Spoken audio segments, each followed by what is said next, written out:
Good evening. My name's Mark Rowley. All right, we are going to switch over from the White House to London and listen in with Metropolitan Police, giving an update on the attack earlier today.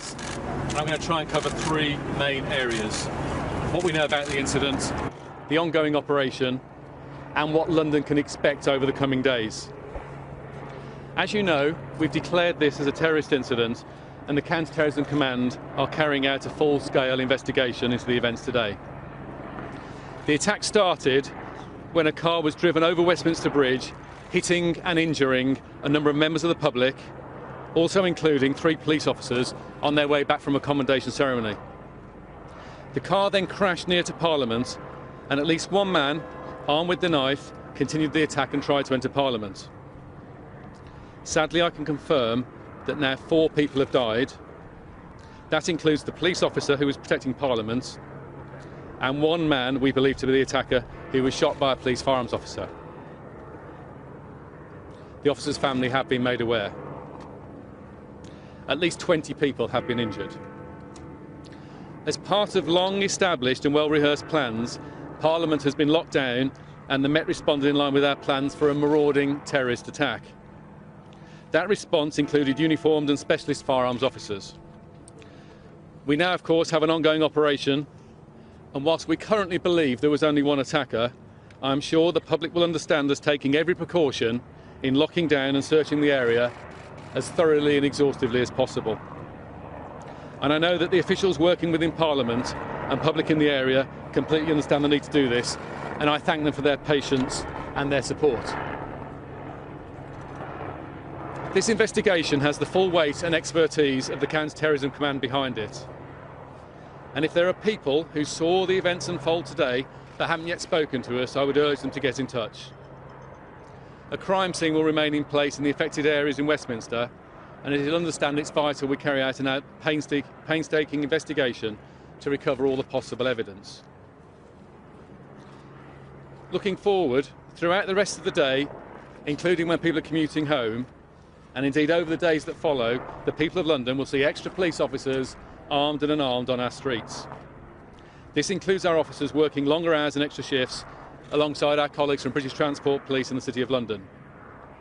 And of course, as you're aware, we can call on the support of the military should we need to at a future point. We are also in the process of opening up our Casualty Bureau to help those people who are worried about friends and family who may have been caught up in the attack. Furthermore, we're reaching out to communities and community leaders across London to reassure them. Our strength as a city depends on our ability to stand together at such terrible times. If anyone sees anything suspicious or anything that causes concern, please do contact us, don't hesitate. My thoughts are with all those who have been affected by today's attack, and as a service, we've lost one of our own as he acted to protect the public and his colleagues. This is a day we planned for, but we hope would never happen. Sadly, it's now a reality. We will continue to do all we can to protect the people of London. I'll take a couple of questions.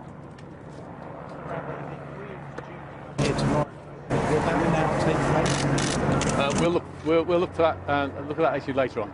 So, have any other arrests been made in relation to this? There's a massive operation ongoing. I'm not going to discuss the operational sensitivities of that for reasons I'm sure you'll understand. The officer that was attacked, was he one of the armed officers that protect Parliament? One of the armed officers protecting Parliament, yes. Just checking, you said in the initial statement the police responded to the vehicle and said you believe there was only one attack.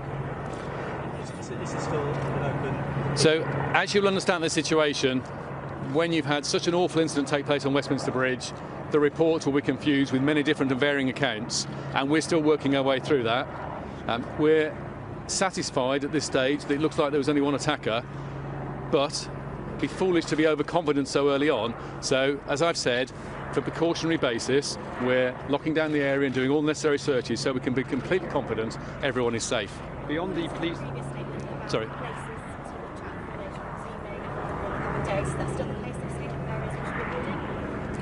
So what we're saying to the public is Please be vigilant. No reason to be alarmed, but vigilant on your way home.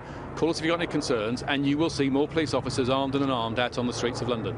So, as well as the police officer and the suspected assailant who have died, the other two people who died, did they die on Westminster Bridge or did they die in the Parliament area? That's my understanding at the moment. As you understand with these incidents, casualty numbers and details can be a bit confused, but I believe they died on the bridge. One more question, gentleman behind. Was the attacker known to police?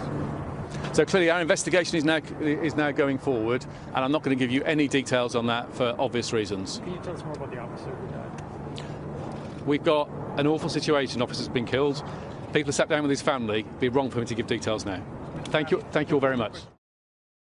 Hey there, thanks for checking out CNBC on YouTube. Be sure to subscribe to stay up to date on all of the day's biggest stories. You can also click on any of the videos around me to watch the latest from CNBC. Thanks for watching.